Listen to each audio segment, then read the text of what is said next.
오늘 하나님께서 주신 말씀은 열왕기하 2장 1절로 14절까지 말씀입니다. 한 주 동안 평안하셨습니까? 지난 한 주 동안 교회 안에 여러 가지 하나님께서 부으신 은혜가 큰데요. 그 중에 하나만 말씀드리면 금요일날 금요 성령 집회 때 하나님께서 얼마나 강력하게 임재하시고 놀라운 기름 부음을 나타내셨는지 모릅니다. 우리가 영적 갈증이 있잖아요. 육신의 연약함이 있습니다. 또 환경적 어려움도 있고, 이 모든 것들을 어떻게 하면 하나님의 은혜로, 하나님의 능력으로 체험받고 그 능력들로 살아갈까, 이것들이 우리 금요 집회의 주제들인데요. 여러분, 우리 강단에 써있는 이 문구가 성경 어디쯤 있는가 궁금하지 않으세요? 네, 바로 이 내용을 주제로 다뤘습니다. 역대하 7장에 있는 말씀인데, 이 말씀을 가지고 지난 금요일날 집회를 했는데요. 요즘에 금요 예배마다 여러분들이 오세요. 지난 금요일날도 이제 새롭게 여러분들이 오셨는데, 집회를 마치고 잠깐 교제하는 식탁 교제 시간을 가졌더랬죠. 그때 이제 3분 정도가 함께 오셔서 저하고 잠깐 교제를 나누는데 저에게 물어요. 목사님, 정말 교회 중에 이렇게 강력하게 성령이 임하는 것을 제가 오래간만에 경험을 했는데 너무 놀라워요. 이렇게 말씀을 하시면서 질문을 하더라고요. 목사님이 집회 중에 혹시 강단에서 발을 부르십니까? 그래요. 왜 그 질문을 하세요? 그랬더니 성전이 위로 아래로 막 흔들리더랍니다. 그러셨어요. 성령님이 하셨지요. 성령님의 임재군요. 제가 그 얘기를 나눴는데 세 분께서 이제 기도 때마다 오시고 싶다고 그렇게 말씀을 하세요. 그런데 어젯밤에 다시 어떤 분하고 교제를 나누는데 그분도 그러시더라고요. 목사님, 혹시 그날 밤에 지진이 있었습니까? 그러더라고요. 왜요? 그랬더니 지진이면 옆으로 흔들려야 되는데 이상하게 아래로 흔들리는 그런 경험을 했다고 이렇게 말씀을 나누셔서 그렇습니다. 성령님이 강하게 임하셨습니다. 다른 분도 똑같은 얘기를 저에게 나눴습니다. 라고 대화를 했었어요. 여러분, 오늘 설교 제목이 성령의 역사가 갑절이나 임하게 하옵소서. 이 엘리사의 간구, 이것이 오늘 설교의 제목인데요. 먼저 오늘 본문의 배경을 좀 아실 필요가 있습니다. 열왕기 상이 몇 장으로 끝납니까? 22장으로 끝나죠. 열왕기 상의 마무리가 어떻게 마무리가 되냐면 이스라엘의 7대 왕, 북이스라엘의 7대 왕 아합의 이제 아합 정권의 종말로 열왕기 상이 마무리가 되죠. 아합 왕은 이스라엘 왕 중에서 가장 우상 숭배를 많이 하고 가장 강력한 탐욕 이런 것으로 유명한 왕입니다.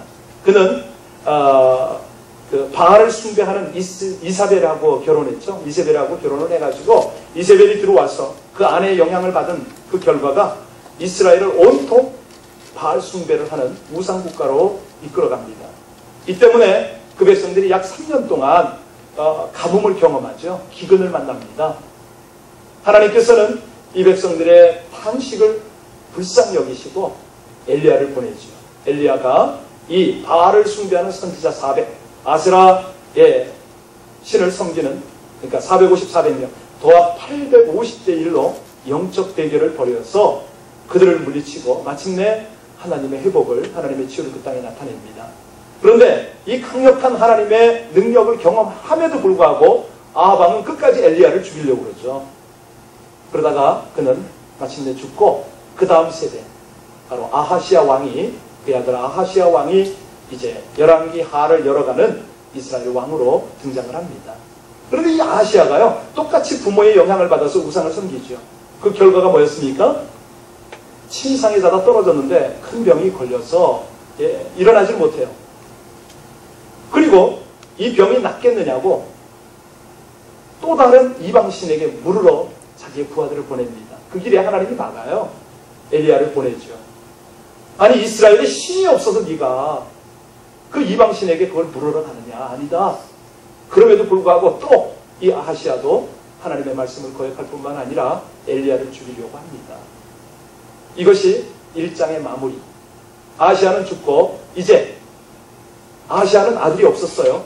그래서 그 왕족 중에 여호람을 등장시켜서 통치한 2년 차에 2장 1절이 열리는 겁니다. 2장 1절 우리 함께 다 같이 읽고 오늘 본문 속으로 들어가겠습니다. 같이 읽습니다. 2장 1절입니다. 시작. 여호와께서 회오리 바람으로 엘리야를 하늘로 올리고자 하실 때에 엘리야가 엘리사와 더불어 길갈에서 나아가더니, 여러분, 이 사명이 끝난 엘리야가 이제 하나님께 들림을 받는, 휴거를 당하는 이런 상황이에요. 엘리야로서는 암울한 이스라엘의 모습을 보고 자기의 후계자를 세워야 하는 그런 이제 마지막 자기의 임무가 있습니다. 이 역할을 이을 후계자를 세우는 이 상황이에요. 여러분, 밤이 어두우면요, 더 밝은, 더 큰 불빛이 필요하듯이 이제 악한 왕정 시대가 계속되고 있었기 때문에 하나님은 능력의 선지 엘리야를 보냈지 않습니까? 그런데도 불구하고 한층 더 악해지고 어두워지니까 더욱 영향력 있는 불을 하나님이 밝히도록 하셔야 되는 것입니다. 오늘 본문의 엘리야, 이제 엘리사 시대로 넘어가는데 이 두 사람의 특징이 뭡니까? 별로 알려지지 않은 그런 보통 사람들이에요. 가문이나 학문이나 배경이나 이 모든 것이 뭐 생김새까지도 찬란한 것 없습니다. 평범한 사람들을 통해서 비범한 역사를 이루어 가시는 하나님, 그 하나님께서 일을 시작하시는데 세상 관점은 그래요. 특별히 그 니체라는 사람 아시죠? 무신론 철학자. 니체가 그런 말을 했어요. 나사렛 예수는 인생의 걸레쪽지 같은 사람들을 선택해서 약자의 종교로 전락을 시켰다. 혹평을 했습니다. 이것은요, 선교지에 가면 더 절실하게 느낍니다. 선교를 하다 보면 한결같은 그들의 의견이 뭐냐면, 기독교? 아예 병약한 자들이 믿는 종교지. 뭐 노인네들이나 가는 그런 종교 아니겠어? 안 가요. 그런데 그 모든 이들이 모르던 진리가 있습니다. 뭡니까? 우리 하나님께서는 약한 자를 들어서 강한 자를 부끄럽게 하시는 하나님이십니다. 미련한 자를 택해서 지혜 있는 자를 부끄럽게 하시는 분이 바로 우리 하나님이시다는 거죠. 이 땅에 걸레쪽지 같은 그런 인생을 불러서 하나님의 면류관처럼 영화롭게 사용하시는 그분이 바로 우리 하나님이시다는 거예요. 여러분, 이 은혜의 하나님께서 일하는 방법은 가장 평범한 사람을 불러서 그들에게 영감을 주세요. 성령의 역사를 펼치세요. 그 영적인 능력을 통해서 비범한 역할을 하게 하시는 그런 은혜의 하나님이시다는 거죠.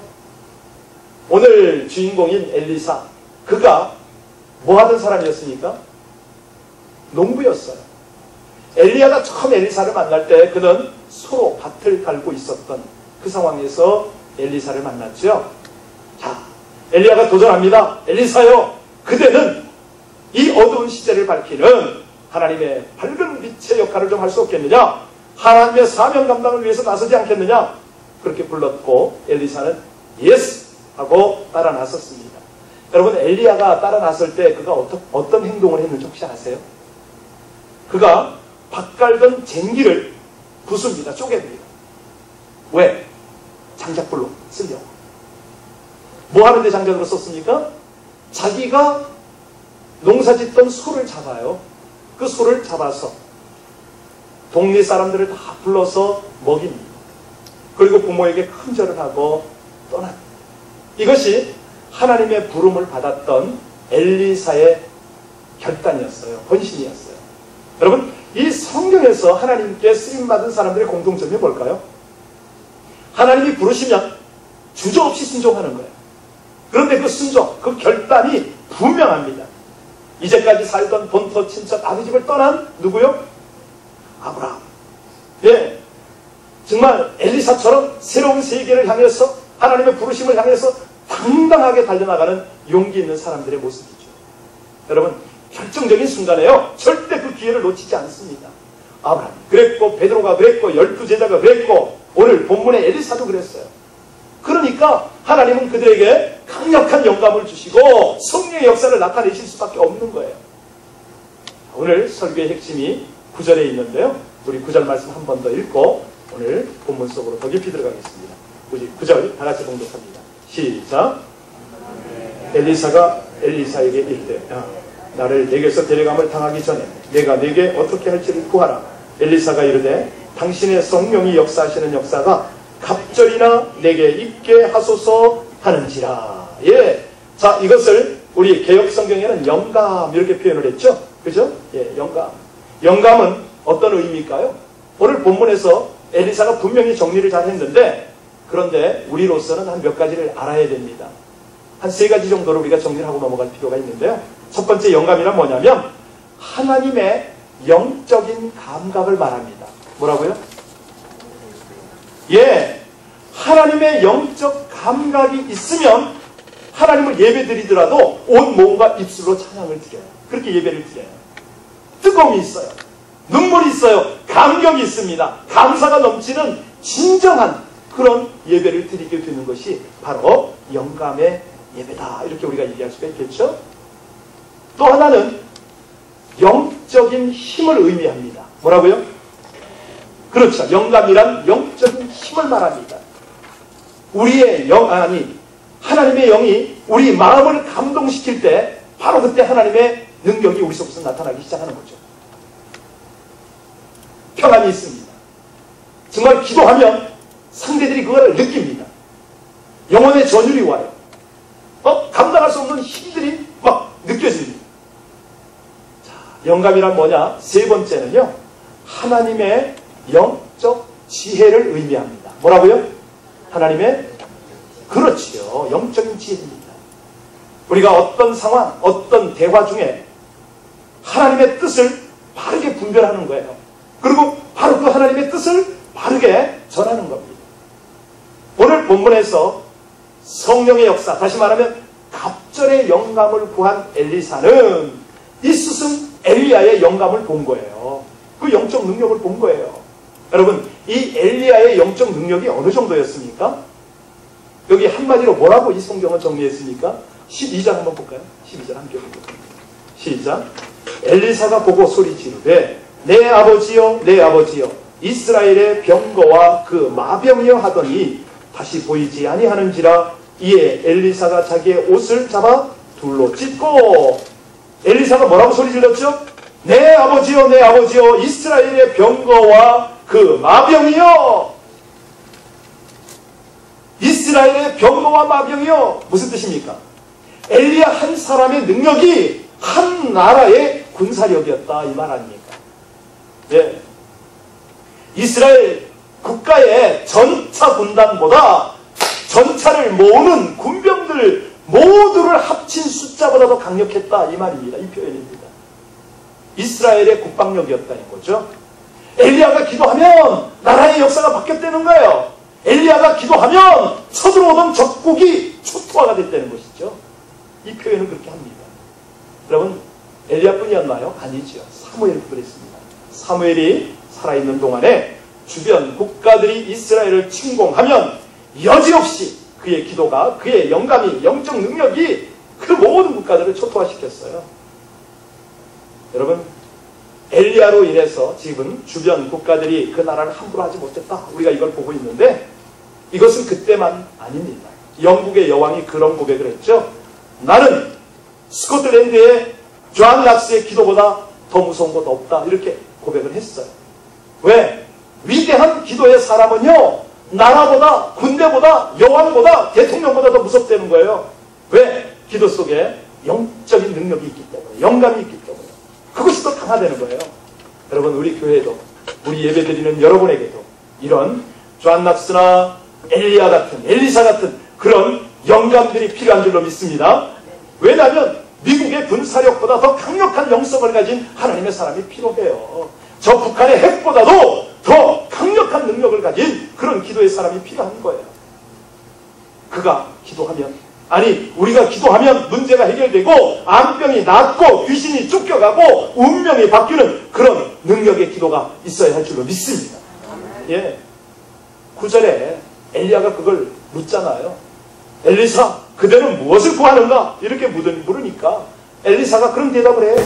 갑절의 영감이 내게 있기를 구하나이다. 아주 신중에 있는 대답을 합니다. 여러분, 왜 엘리사가 갑절의 영감을 구했다고 생각하세요? 이스라엘의 전통은 원래 장자가 사자보다는 갑절의 유산을 받는 것이 전통이에요. 자, 엘리사는 그런 고민을 한 거죠. 스승 엘리야가 있을 때 이 나라가 어둡고 이렇게 황폐되었다면 이제 스승이 떠나면 이 나라가 어찌 될 것인가? 마음속에 염려가 있었을 겁니다. 아니, 시대가 어두울수록, 암울할수록, 예, 정말 하나님께 세움을 받는 장자 같은 사람이 필요한데, 아니 다른 사람보다 더 배나 주님을 사랑하고 배나 더 헌신하는 사람, 배나 더 능력 있는 사람이 필요할 텐데, 하나님 그 일을 제가 맡았으면 좋겠습니다. 엘리야 스승이요, 예, 그 일을 내가 맡았으면 좋겠습니다. 여러분, 여기 지금 엘리사는요, 갑절의 영감을 구해가지고 스승보다 나아지겠다, 이런 인간적인 욕심 아니에요. 자신의 됨됨이가 스승 엘리야보다 절반도 미치지 못한다라는 겸손 때문에 갑절을 구하고 있는 거겠죠. 더군다나 엘리사 시대보다 점점 더 폐역해가고 있는 이 시대, 스승의 시대가, 예, 여러분 여기서 우리가 잘 구분할 게 하나 있는데, 엘리야의 시대, 스승의 시대는요, 지도자들이 사악하던 시대입니다. 그럼 엘리사의 시대는요, 백성들이요, 지도자뿐만 아니라 백성까지 사악해지는 거예요. 예, 엘리사 시대는 그 타락이 종교 전반까지 미치는 거예요. 지금 이 시대를 똑같이 우리가 그렇게 표현할 수가 있어요. 지금 이 시대는요, 위도 중간도 아래도 종교도 다 썩었어요. 다 상해가요. 그렇죠? 예. 엘리야는 어떤 사역을 주로 했냐면 주로 하나님의 심판을 선포했죠. 그리고 불의 능력을 많이 사용했어요. 아시죠? 갈멜산 산에 불을 태우고 막 물이 젖어 있지만 다 태우고 그랬잖아요. 예, 그런 능력을 나타낸 선지자였어요. 그럼 엘리사는요? 엘리사는 달라요. 어떤 사역을 주로 하냐면 치료해요. 그리고 아픈 마음을 위로해줘요. 싸매요. 이런 선지로 엘리사는 사역을 했어요. 다른 말로 설명합니다. 엘리야는 엄격한 부속적, 아버지적 그런 사역을 감당한 선지자였다면, 엘리사는요, 따뜻한 모성적, 어머니 같은 그런 선지자로 부름을 받고 있는 거예요. 그런데 여기서 우리가 좀 하나 깨달아야 될 것이 있습니다. 뭐냐면, 여러분, 보수하는 일이 쉽습니까? 파괴하는 일이 쉽습니까? 예. 그렇죠. 파괴하는 건 간단해요. 그냥 부수면 돼요. 그런데 그 부서진 거를 고치는 것은 정말 쉽지 않아요. 여러분, 위로하는 일이 쉽습니까? 심판하는 일이 쉽습니까? 아니에요. 비방하고 그냥 심판하는 건 간단해요. 그런데 그 아픈 마음을 보듬어주고 위로해주고 이거는 쉽지가 않아요. 네. 여러분, 엘리사가 하나님 나에게 갑절의 영감을 주십시오. 그럴 수밖에 없는 상황이에요. 지금 다 파괴가 됐어요. 아파요. 그런데 이 상황에서 자신의 사명, 자신의 사역이 얼마나 크고 소중한가, 이걸 자각하죠. 그래서 이런 걸 구하는 겁니다. 그렇다면 저와 여러분을 뭘 구해야 됩니까? 엘리사가 이렇게 구했다면 저와 여러분은 몇 갑절의 영감을 구해야 되냐고요, 지금. 7갑절의 영감을 구하시길 바랍니다. 10갑절의 영감을 구하시기 바랍니다. 아니, 100갑절로도 지금 될까 말까요, 지금? 소위. 예, 될까 말까요? 여러분, 한번 생각해 볼까요? 엘리사가 갑절의 영감을 받고 산길을 내려올 때 아이들을 만났지 않습니까? 그 아이들이 엘리사에게 뭐라고 놀렸는지 생각나세요? 예, 대머리야, 대머리야. 막 놀렸어. 그때 아이들이 순진해야 되는데 악했단 말이에요. 그럼 요즘 아이들은 어때요? 요즘 아이들 어른 대한 태도가 어때요? 끔찍한 범죄를 저지르는 연령층이 급격히 낮아지고 있는 거 아세요? 예? 요즘은 초등학생이요, 음주하고 흡연해요. 초등학생들이 성범죄 저지르는 거 아세요? 옛날에는 티네이저가 있어요. 점점 연령이 낮아져요. 폭력 있잖아요, 폭력. 옛날에는 그래도 남자아이들이 폭력했어요. 요즘은요, 여자애들이에요. 여자애들이 그래도 얼마 전까지만 해도 중고등학교 애들이 했어요, 폭력을. 요즘은 초등학교 애들이 그냥 왕따 시키고 그냥 1짐에 2짐에 뭐 다요. 심각해요. 왜 이런 일이 벌어집니까? 하나님을 두려워하지 않아요. 하나님을 경외하지 않아요. 더 정확하게 말하면 영적 세계를 몰라요. 영적인 감각이 없는 거예요. 영적 지도자를 존경할 줄 몰라요. 두려운 게 없는 거죠. 여러분, 영적인 역사를 거부하는 사람들의 특징이 뭔지 아세요? 영적 권위를 인정하지 않는 거거든요. 왜? 영적인 눈이 어두우니까. 신령한 세계 몰라요. 영광스러운 나라를 보지 못해요. 그런데 더 안타까운 것이 뭐냐면 교인들도 영적 감각을 상실하고 방황한다는 겁니다. 제가 한번 진단하겠습니다. 여러분, 예배 드립니까? 기도하십니까? 그런데 문제가 뭐냐면 하나님의 영광, 하나님의 얼굴을 구하지 않는 거예요. 하나님, 이 문제 해결해 주세요. 여기는 관심이 많아요. 이거 응답해 주세요. 여기는 기도해요. 그런데 정작 중요한 하나님의 얼굴을 구하고 하나님의 영광을 보려고 하는 이것이 안 돼요.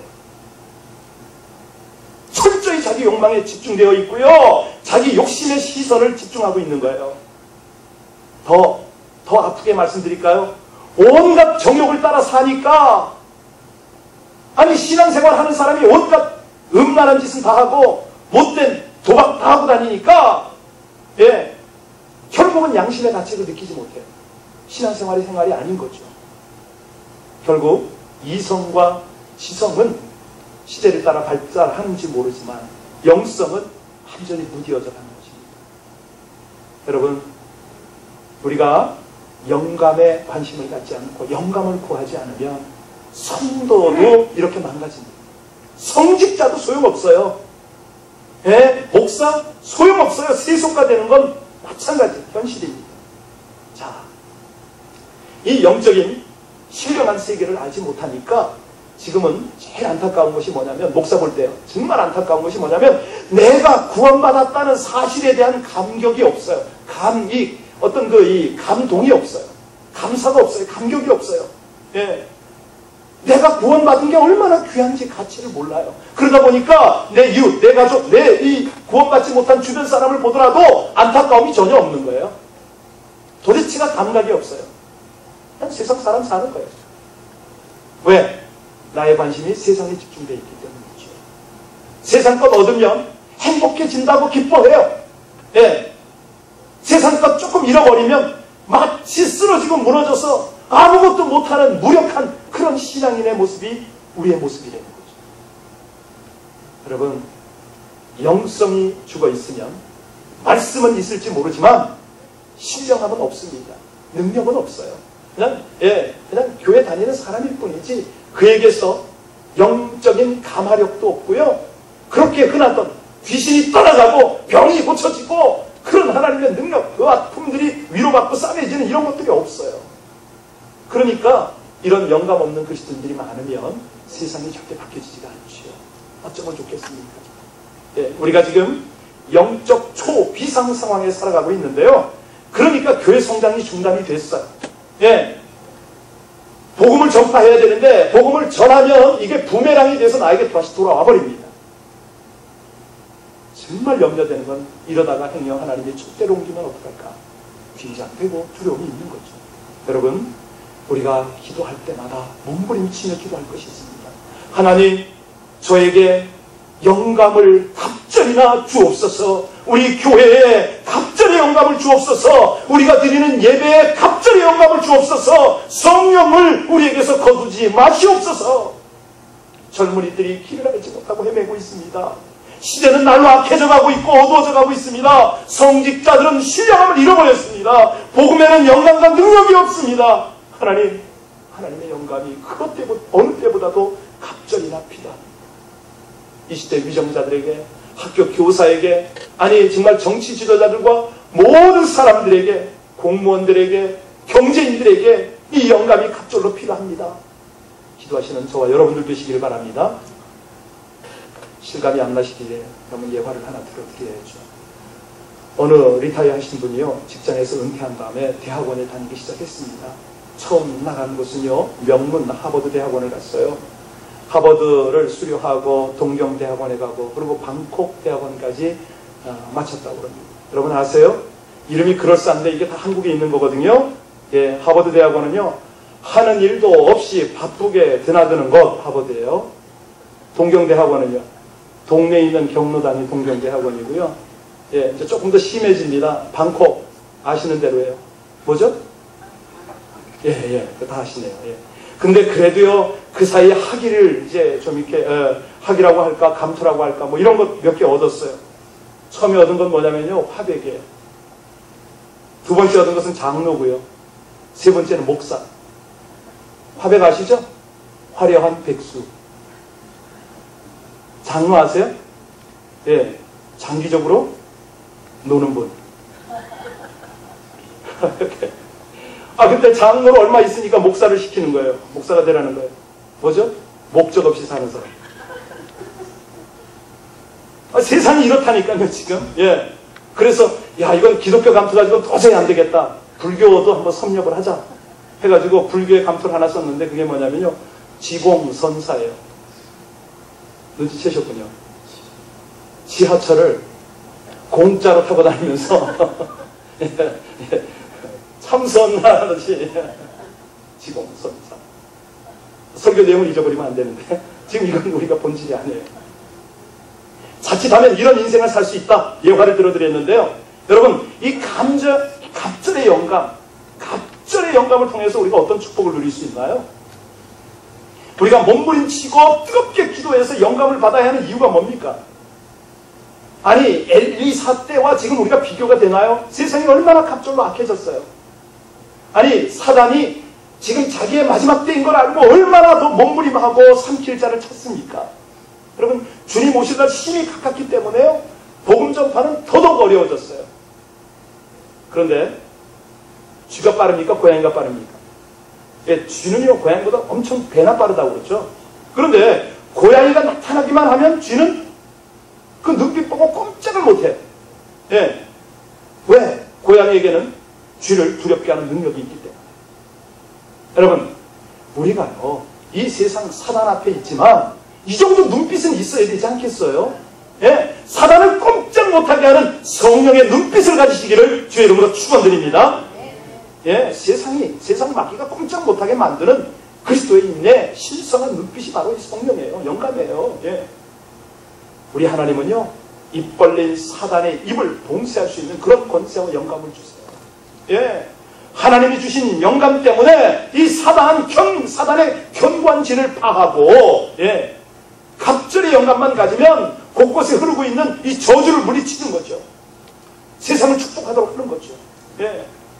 여러분, 갑절의 영감을 구하시고 받으셔서 이 놀라운 권세를 사용하시기를 주의 이름으로 축복합니다. 이 갑절의 영감을 받으려면 어떻게 해야 됩니까? 본문에서는 뭐라고 가르칩니까? 먼저, 예. 여러분과 제가 도전받아야 되는 게 뭐냐면, 앞에서 엘리야나 엘리사의 부름을 받을 때의 모습, 즉각 순종하는 거, 이게 첫 번째죠.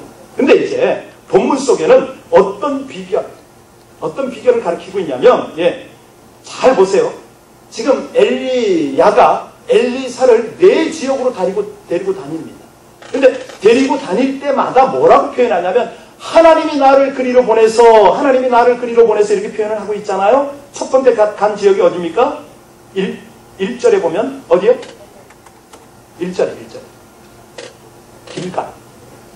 길갈이 어떤 지역이죠? 여호수아가 요단강을 건너고 거기에다 뭘 세웠어요? 기념비를 세운 곳이죠. 12돌을 취해가지고. 예, 하나님이 기적 속에 우리를 이곳으로 인도하셨고 이곳에서 우리는 가나안 점령을 시작한다. 그죠? 이제 한 걸음 한 걸음은 하나님이 인도하신다. 여러분, 그때 엘리야가 엘리사를 거기 데리고 가서 뭐라고 그랬는지 아시죠? 너는 여기 머물러라. 왜냐하면 여기 머물고 있으면 하나님이 승리를 보장하고 그 하나님의 승리의 하나님과 네가 함께 할 것이기 때문에 이제 더 이상 나를 따라오지 말아라. 엘리야의 진심이었을까요? 아니에요. 엘리야는 자기보다 나은 후임을 세워야 되기 때문에 이스라엘 믿음의 선배들의 족적을 지금 하나하나 엘리사에게 깨닫게 합니다. 하나님이 이곳에서 이렇게 역사하셨는데 이걸 잊지 말으라는 거예요. 영감받는 비결을 지금 알려주고 있는 겁니다. 두 번째 3절에 보세요. 두 번째 도착한 곳이 어디예요? 베델입니다. 베델. 여러분, 베델이 어떤 곳인지 아시죠? 형의 축복을 가로채고 홀로 먼 길로 도망가던 누구? 야곱이 갈 곳을 알지 못하고 방황하고 큰 추위와 배고픔에 떨다가 어디에 이르렀어요? 루스라는 땅에 이르렀어요. 바로 거기서 하나님 앞에 기도하다가 하나님의 임재를 경험하고 베델이라는 반을 쌓은 여기까지 인도한 엘리야가 다시 부탁합니다. 야, 너 여기 머물러. 이제 더 따라오지 마. 날 따라오지 마. 그랬더니 엘리사가 뭐라 그래요? 안 된다는 거예요. 날 데리고 가야 된다는 거예요. 난 스승님을 따라갈 수밖에 없다는 거예요. 여러분, 여기서도 중요한 교훈이 있는 거 아시죠? 어떤 세상의 환난과 어려움과 배고픔과 정말 고난이 있을지라도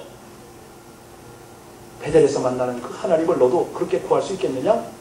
여러분, 지금 본문 속에는요, 여러분과 엘리사가 알지 못하던 그런 영적인 영감을 얻는 비결을 지금 한 걸음 한 걸음 인도하고 있는 그런 내용이에요, 다. 세 번째 장소 어디입니까? 여리고입니다, 여리고. 여리고가 어떤 지역이죠? 가나안 진군을 위해서 첫 성에 도착했을 때 거대한 금성철벽 난공 군락의 성이 어떤 성? 대답하셔야죠. 여리고성, 그죠? 무너질 수가 없는 성이에요. 그런데 이 성을 어떻게 무너지게 했어요? 예. 몇 바퀴를 돕니까? 예. 매일 한 바퀴씩 6번 돌고 마지막 날에 7바퀴를 돌았어요. 13바퀴를 돌았더니 이 성이 난공불락이 무너졌어요. 어떻게 했길래? 걸었길래? 걸었죠. 그런데 찬양하며 함성을 질렀어요. 소리 없이 먼저 돌고. 여하튼간에 하나님께 순종한 그 걸음을 통해서 여리고가 무너진 거예요. 그렇죠? 하나님을 순종하고 찬양을 드리는 그 삶. 이것이 영감을 받는 비결이라고 지금 엘리야가 살짝 여러분에게 힌트를 주는 거예요. 지금. 깨달아지십니까? 그럼요. 본문 속에 우리가 깊이 들어가면 이걸 다 알게 돼요. 마지막 6절에서는 어떤 지역이 나옵니까? 요단강이 나옵니다. 요단강. 엘리사를 데리고 엘리야가 거기 갔죠. 여러분, 요단강에서 지금 어떤 역사가 일어납니까? 엘리야가 그물을 옷으로 쳐서 마른 땅을 드러내고 그 길을 걸어가잖아요, 둘이. 여러분, 여기서 우리가 놓치면 안 돼요. 엘리야, 자기 제자 엘리사를 세우고 그에게 영감을 받는 방법을 알리는 엘리야의 마음을 우리가 잡아야 돼요. 느껴야 돼요. 더 분명한 것은 우리 하나님의 마음이에요. 하나님의 뜻이에요. 하나님께서 영감을 주신 곳을 하나하나 이끌어 가시면서 갑절의 영감을 엘리사에게 사모하도록 하는 거죠. 여러분, 이 갑절의 영감을 받는 비결이 이제 깨달아졌습니까? 잡으실 수 있겠습니까? 네. 그 길이 은혜의 길이에요. 당장은 십자가의 길이죠. 너무 힘들지요. 도대체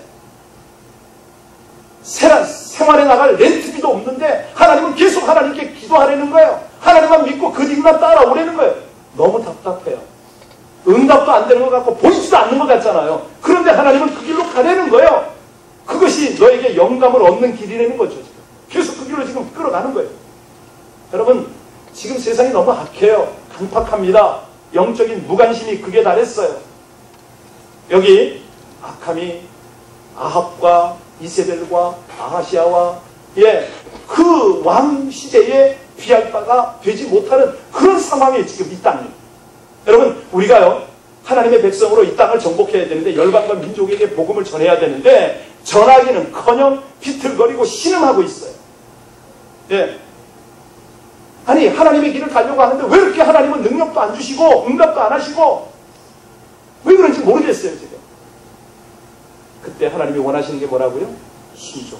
즉각 순종으로 하나님이 이끄는 대로 따라가라. 그 길을 갈 때마다 하나님을 잊지 말고 생각하라. 지금 이것이 오늘 본문의 도전이에요. 마지막으로요, 세 번째, 어떻게 하는 것이 영감을 얻는 길이냐면 그 주님을 동행하는데 꼭 붙잡고 동행하라는 거예요. 꼭 붙잡고. 여러분, 8절 9절의 그 내용이 아닙니까? 우리 8절 한번. 8절. 같이 있습니다. 시작. 엘리야가 겉옷을 가지고 마라 물을 치매 물이 이리저리 갈라지고 두 사람이 마른 땅 위로 건너더라. 아주 중요한 내용을 지금 우리가 읽었는데요. 여기에 보면 재밌는 내용이 나와 있어요. 7절 한번 앞으로만 한 절. 7절에 한번 보세요. 가만히 상황을 그림 그리듯이 한번 보시고 읽기 바랍니다. 읽겠습니다. 시작. 선지자의 제자 멀리 서서 바라보니 그 두 사람이, 여러분, 엘리사의 특징이 뭐냐면요, 성령이 역사하시는 자리를 놓치지 않습니다. 스승 엘리야를 꼭 따라갑니다. 왜? 그 자리는 하나님의 영광이 임하는 자리, 하나님이 일하시는 자리이기 때문에 안 떠나요. 그런데 7절을 보니까 그 현장을 지켜보는 사람이 몇 명? 이들이 어떤 신분? 예, 선지자의 생도들. 요즘 말로 하면 신학생들이에요. 전도사예요. 그들은 보기만 할 뿐이지 영적 갈망이 없어요. 동행하려고 마음을 안 먹어요. 여러분, 우리 가운데 이런 선지 생도처럼 구경꾼만으로 있는 분이 없나 모르겠어요. 이 선지 생도들을 보면서 답답함이 느껴지지 않으세요? 3절 한번 보세요. 3절에 보면요, 이들이 엘리야가 승천한다는 걸 알았어요. 여기 보시면은, 그죠? 오늘 중에 이런 일이 있을 거라는 걸 알았고 엘리사에게 충고도 해줬어요. 저 두 사람이 요단강을 건너면 어떤 일이 벌어질 거라는 것 대충 짐작은 했어요. 그런데 이들이 구경을 나온 거예요. 그래서. 근데 가만히 있어요. 얼마나 안타까운 일인지 모릅니다. 여러분, 신령한 일을 구경만 하려는 사람들, 나는 직접 경험하지 않아도 된다는 거죠. 이걸 조금 더 적극적으로 표현해 볼까요? 자신의 연약함을 겸손하게 인정하지 않습니다. 영감을 구해야 되는데, 살아계신 하나님을 갈망하고 그 능력을 덧입어 살아가려고 주님을 붙잡아야 하는데 내 힘으로 살겠다는 거죠. 여러분, 성경에서 야곱이 천사를 붙들고 씨름을 하잖아요. 하다 나중에는 환도뼈가 부러지는 고통을 당해요. 그래도 그는 안 놓습니다. 절대 놓치지 않아요. 당신이 나를 축복하기 전까지는 나는 당신을 놓을 수가 없습니다. 나를 축복해 달라는 거죠. 결과가 뭡니까? 야곱은 영감을 얻죠. 이스라엘에는 계명, 이름까지 받는 그런 축복을 누리게 되잖아요. 여러분, 오늘날도 비슷해요. 교회를 이렇게 살펴보면요, 지금 여러분은 그렇지 않습니다만 오늘같이 연휴가 되면 많은 분들이 빠져나가요. 그런데 그들이 이렇게 낯선 교회로 가서 예배하는 분도 계시겠죠. 그런데 그렇게 가면은 거의 구경꾼 기분이 들 거예요. 여러분, 예배를 구경하러 갑니까? 그냥 찬양하는 거 보러 갑니까? 기도에 구경하러 갑니까? 아니요. 주님이 아니라 손님으로 가는 것, 하나님께서 그 모습을 받으실 수가 없죠. 이 시대가, 특히 LA가 능력 있는 목사님을 찾더라고요. 예. 그래서 김 목사가 선교지 출신이라고 하니까 능력을 행하는가? 관심 많더라고요. 여러분, 능력 있는 사역자, 능력 있는 셀 리더 나오기를 기대하잖아요. 그죠? 능력 있는 거, 그거 필요해요. 인정해요. 그런데 가장 문제가 뭐냐면 자신은 거기에 구경꾼으로 있다는 거죠. 이게 문제예요. 예. 하나님은 여러분을 주인공으로 쓰고 싶은데 항상 조연이나 에스트라 거기에 만족하고 있다는 거죠. 여러분, 하나님이 우리를 주연으로 쓰시기 원하시는 하나님이심을 믿으시기 바랍니다. 정말 믿으셔야 돼요. 우리 교회, LA 비전 교회를 세우셔서 여러분을 주인공으로 쓰시고 싶은 게 하나님의 마음이세요. 목사? 많아요. 미국엔 수천 명 있어요. 김 목사 딱 마음에 안 들면 하나님 바꿔치게 하세요. 그럴 때 여러분이 주인이 되기를 하나님이 그걸 원하시는 거예요. 믿으십니까? 제가 증인이잖아요. 국경에서 쫙 쫓겨나잖아요. 네, 쫙 뽑혀서 그냥 쫓겨나잖아요. 거기에 주인이 지금 그 교회를 섬기고 있는 거죠. 결론을 말씀드리겠습니다. 8절에서 처음 요단강을 건널 때 엘리야가 강물을 가르고 엘리사와 함께 건넜잖아요. 그렇죠? 그런데 오늘 말씀 13절, 14절을 보면 엘리야는 승천했습니다. 그 이후에 엘리사는 엘리야의 외투를 가지고 자신이 직접 요단강을 엘리야 선생님이 했던 그대로 물을 치고 갈라서 건넙니다. 하나님의 영감이 갑절이나 엘리사에게 머문 거죠. 그런데 그 사건 이후부터는 이 엘리사가 스승보다 훨씬 많은 기적과 권능을 행하면서 하나님의 영광을 나타냅니다. 여러분, 우리 서로 좀 그런 마음이 있었으면 좋겠어요. 하나님이요, 나에게 있는 은사와 능력과 영감의 갑절을 우리 성도님에게 주시옵소서. 이런 마음이 좀 있으면 좋겠어요. 저는 늘 그런 기도입니다. 하나님 저에게 주셨던 그 은사, 능력들 실갑적으로 우리 동역자에게, 우리 성도님에게 주옵소서. 이런 기도를 하는데요. 나중에 이 엘리사가 늙어서 병석에서 죽으려고 할 때 요아스 왕이 오죠. 예, 요아스 왕이 와요. 왕이 찾아와서 눈물을 흘립니다. 그러면서 한마디 해요. 뭐라고 그러냐면 이 엘리사에게 뭐라고 그러는지 잘 들어보세요. 내 아버지여 내 아버지여 이스라엘의 병거와 마병이여 하고 그렇게 울었어요. 이거 어디서 많이 듣던 소리 아니에요? 누가 이 소리 했죠? 그렇죠. 엘리사가. 누구에게? 엘리야에게. 자기 스승에게. 자기가 고백했던 그 말을 그대로 듣고 있어요. 지금. 누구에게로부터? 왕으로부터. 얼마나 기가 막힙니까? 얼마나 축복입니까? 엘리사가요, 그 임종을 앞둔 병석에서 억지로 몸을 일으킵니다. 그래가지고 왕의 손을 안 차렸다 그래요. 왕의 손을 딱 잡았어요. 그리고 왕의 손에 화살을 들게 해요. 그리고 시종들에게 동쪽 창문을 열어라. 창문을 여니까 왕들은 화살을 들어 쏴라. 팡 쐈어요. 그러면서 그 뜻을 설명합니다. 이는 아람 나라에 대한 여호와 하나님의 구원의 화살이로소이다. 이렇게 설명해요. 왕과 백성들에게 든든한 성벽 같은 용기를 주는 것. 죽으면서까지도. 얼마나 멋있어요. 임종이 이 정도는 되지 않겠어요? 그죠? 예. 여러분, 엘리사는요, 스승 엘리야가 회리바람을 타고 승천할 때 그렇게 고백하잖아요. 내 아버지여, 이스라엘의 병거와 마병이여! 한 그대로 죽는 순간까지 이스라엘의 병차와 마병의 역할로 쓰임을 탁 받는. 여러분, 이런 축복이 여러분에게 있기를 주의 이름으로 축원드립니다. 얼마나 멋있어요. 한번 사는 인생 이렇게 쓰임 받으면. 엘리사는요, 엘리야의 그 갑절의 영감을 받아서 이방에까지 하나님을 알렸죠. 그 어떤 군대보다도 이스라엘을 지킨 병거와 마병의 역할을 충실하게 감당을 한 거죠. 여러분, 이 시대는 영성의 시대임을 여러분 동감하십니까? 그렇습니다. 세상은요, 이론으로 정복되지 않아요. 들어서 믿지 못합니다. 능력이 보여져야 믿는 시대예요, 지금은. 그렇기 때문에 우리는 방법이 없어요. 하나님, 우리 주 예수 그리스도여, 우리에게 갑절의 영감을 주옵소서. 하나님의 뜻을 보여주시고 하나님의 뜻대로 간구한 모든 기도에 응답하여 주셔서 하나님이 역사하여 주셔서 병이 떠나고 귀신이 떠나고 암 환자가 낫고 환경이 변화되는 이것을 보여주시옵소서. 여러분, 이런 능력이 누구에게 주어진다고 그랬습니까?